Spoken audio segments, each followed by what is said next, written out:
Pakinggan po natin ang ating palakpakan si Mikaela.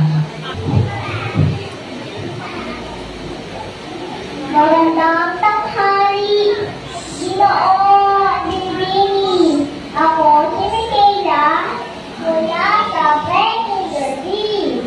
Ako ay tutula tungkol sa wika.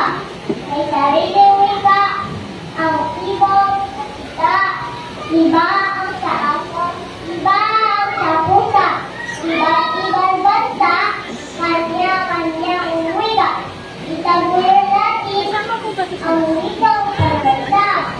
Bakit mahalaga ang sariling wika?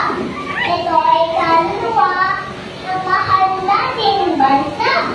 Wika rin ng buklod, ng puso at diwa. Ang taong kalisod, Mindanao at Bisaya. Wika Pilipino ang ating ginamit.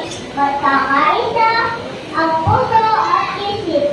Hangarin ng mundad ating nakakamit. Sa mga layuhan, hindi palulubin.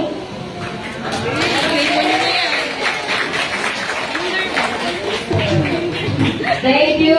Maraming salamat, Mikaela, sa iyong napakagandang tula. Ang ganda po ng mensahe. Mamaya ipaliliwanag naman po niya sa inyo. Okay.